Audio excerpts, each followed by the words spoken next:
The Gospels do not shy away from the topics of money, power, and status, and how they can shape our lives in such a way that turn us inward to ourselves, creating our own gods, and can turn us away from the life that God calls us to live. And this week, Jesus shares this insight about how money can turn us away from others in the parable of the rich man and Lazarus. And in that story, he tells about a rich man who is in purple cloth, this expensive clothing he has donned himself in. He has plenty of food at his table, plenty of money in his bank account. And outside his gate is poor Lazarus, who is suffering, who doesn't have food to eat, who waits by the gate hoping that table scraps will fall from the rich man's table, maybe even fall into his trash can so he can pull them out. Lazarus' only companion is the dogs in the street, the ones licking his wounds, his sores from being out in the elements. And dogs, we often think of companions that are good, right? But in antiquity, dogs were not considered clean. If you were with the dogs, you were considered unclean, unapproachable. You were considered sinful. Well, what happens in the story is that both the rich man and Lazarus both die. And the angels take Lazarus up to heaven to be at Abraham's side.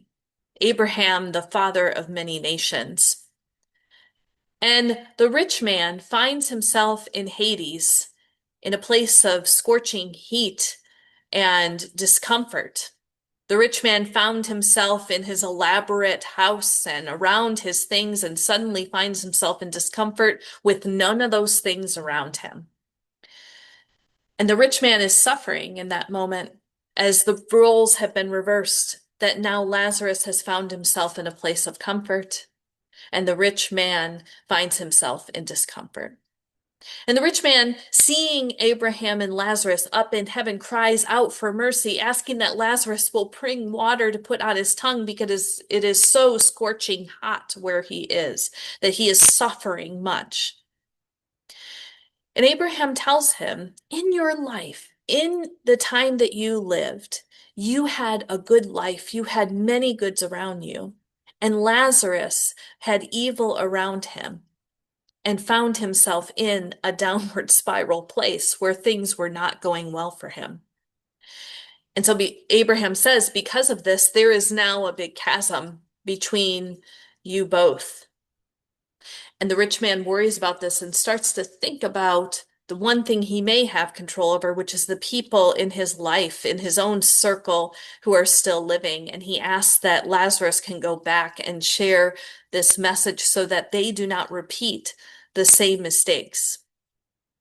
And Abraham tells the rich man, who we realize is an Israelite, that they have Moses and the prophets. They have the law that is there to instruct them. They have it right there in front of them that they can learn this message. And the rich man says, well, they will not listen to Moses and the prophets. And Abraham ends it by saying, if they do not listen to Moses and the prophets, neither will they be convinced, even if someone rises from the dead. Giving an illusion even for Jesus's ministry as well, that his time on that earth was so small and that there was an immediacy for people to turn to Jesus and to recognize that there will be some who will not even take his rising from the dead as good news to change their life around.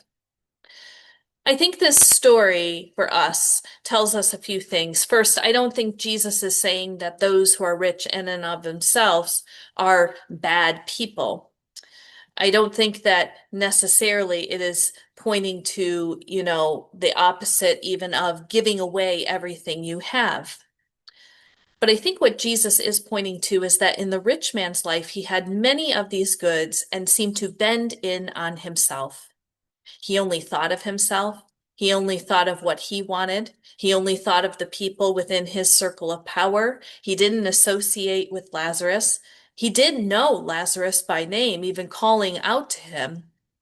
And even that fact that he knew him and still did not help him, it shows how he drew the lines in the sand between who he associated with because he seemed to value his money and wealth over what God has called him as an Israelite to do, to love God and neighbor.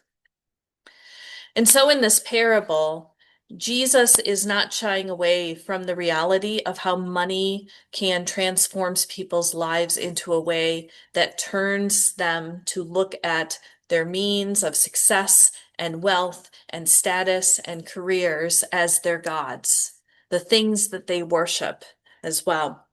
And in First Timothy, one of our other readings, it says it well as also, it says, "For the love of money is a root of all kinds of evil, and in their eagerness to be rich, some have wandered away from the faith and pierced themselves with many pains." The reality is this, that the God who made you and claimed you and calls you by name made you not to live for yourselves, but we were made to live with each other. And everything that we have in this life is a gift from God. And we can easily be swayed into looking at that as our security and even as our God, putting our trust in those things, which can keep us blind to the world outside. And as Timothy points out, or as in this letter of Timothy, it also points out that it can actually cause us more pains. Jesus points us to the rich life, one that shows that we can be good stewards of our gifts and our time, that we don't have to live for ourselves and looking to our own means. We can follow God's way of living that will produce abundance in our own lives, a life that transforms us and calls us to see the needs outside our gate, to extend love and grace to others as it has been freely given to us as well. And so today, Jesus is inviting us in the scripture to really examine what is the rich life. It is not what our careers are. It is not how much money we have in our bank account. It is how full we live our lives through God's work and the ways that the Spirit calls us to live. Thanks be to God, and we'll see you this Sunday.